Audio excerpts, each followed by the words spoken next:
as with the previous simulations, we can also look at the experiences of the individuals involved. When the more complex procedure was employed, we can see that, again, there isn't a massive difference between the experiences of congestion here and with the events of the original case. So again, no appreciable advantage was evident in this procedure. When people used their nearest exit, sorry, the main exit, as they would do during normal circulation, we again see the pattern that was evident earlier with congestion building up. Again, this is due to congestion occurring at the final exit point, and this may lead to difficult circumstances if these people were actually involved in smoke. So to conclude, it's actually a difficult process using secondary data, especially when sometimes this data is separated from the context in which it's collected, and for instance, if it's being used for a purpose that it was not originally intended for. This has been an attempt to collect and produce data relating to pre-evacuation times, primarily for use within evacuation models, not specifically for the EXODUS model, for other models as well, but also hopefully for general use in the research community. The results that we've produced have been quite encouraging in that the more accurate the initial conditions we've employed within the model, the better the final results in both qualitative and quantitative terms. And finally, the procedural analysis might be a useful tool for building managers and for engineers to examine the impact of changing a procedure within a structure before actually putting it live and where the results may be actually more significant. Thanks very much.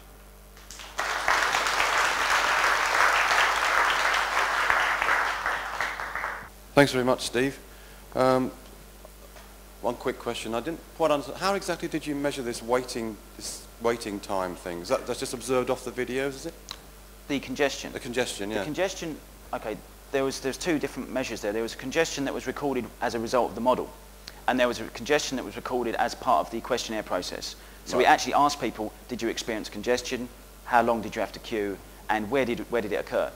And so we could, although we couldn't have a one-to-one comparison between an individual in the original trial and in the simulation, we were able to ascertain the general dynamics that were going on and then make some qualitative comparison. And you were saying that there wasn't really that much difference in the final time for the case where people tended to use the natural way, Yeah. and when you distributed Yeah. them. But of course, that's because you didn't have a very dense population. Exactly. Had you had a And it's dense a big structure, population, it yeah. would have had a big effect, right? Exactly that, yeah. I mean, the exit capacity of the structure is actually quite large. It's a relatively low density population who are spread around a pretty, like 3,000 metres squared, so it's quite a big structure. And you're dead right. If it was overused for some reason, if it was far more people in there, that would have been a much more significant factor. Yeah. Any questions? Right at the back. I need a runner.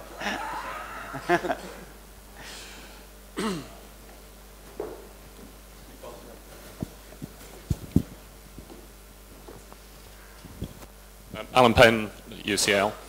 I noticed that in the trial, the real observations, the distribution of exit times seemed to have a marked kind of shouldered effect. It had a sort of a central peak and then two shoulders on either side. Have you got any explanation for why that occurred?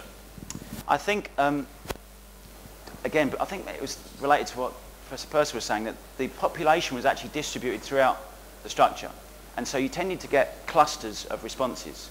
So people might have responded in a cluster together and move off and use a particular exit. And so, I mean, I think that's one of the explanations. There may be others, but I think that sort of represents the initial, the central pillar whereby people responded together and moved off in a group and used a particular exit. And so I think staff also tended from parts of the structure to push people into certain directions. And so if you were in that group, you responded in that band of pre-evacuation times and used that particular exit. I think that's. I mean, I think there are other explanations, but that's. If that were the case, it'd be interesting to have that type of effect in your simulation model, so that you would have influence from agent to agent, if you like. Yeah, I mean, we do actually have communication in the model, but in this instance we were just sort of trying to establish a base validation, but you're dead right, that's an important factor in the evacuation process.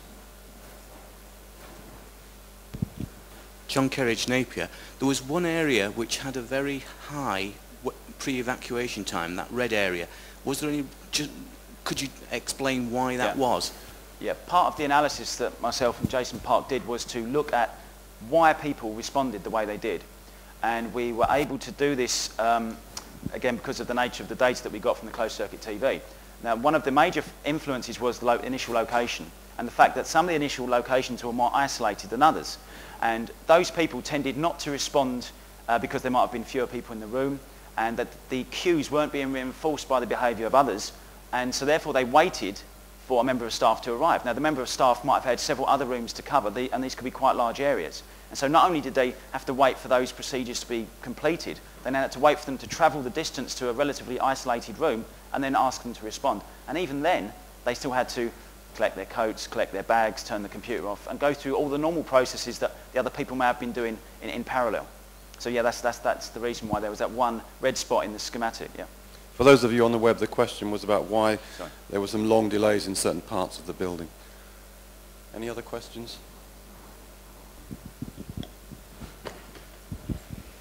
Rainer Konnecke from EST in Frankfurt. Well, we have seen you have defined several scenarios to explain the experimental data. My question is the other way around. If you would repeat your drill, how would you expect that the data will vary from that what you have gathered? Repeat the drill in what, the original trial? Yeah, this setup, so to speak, a second time, would it deliver then data which is within the range of your calculation, or would you expect another game, another redefining of your data to explain then this new drill? Well, obviously it's quite difficult to answer because we'd have to actually run the trial. But I mean, as hopefully I emphasised, this is actually effectively one data point. And you need many, many more data points to establish confidence in the type of results produced. Hopefully, if the similar scenario is produced, it would be relatively close. But you know, as I said, this is a single data point. And that, you're right, that has to be borne in mind. And that's part of, there's been a sort of general theme throughout the week that you need more and more data. And the more data you get, the more confidence you have in the models that are based on these data. We have done something like that for drills on our BRE site, all our buildings. They're recorded over the months and years, and they tend to be, the final times to get people out tend to be normally distributed. Yeah. But it's you know, we need to get those distributions. Exactly right, based. yeah. Ed Galley, University of Greenwich. Just to follow up on that, this evacuation was, it was a new cohort of students, and so this was the first time these people had experienced the evacuation in this building. So they were new students. And as Steve and David has said, it is important to do repeat analyses. It's usually quite difficult to do that in buildings. We've done this in aviation experiments where we can do multiple repeats with new people, same aircraft, same procedures, and generate a distribution. And when we've done that, we generate a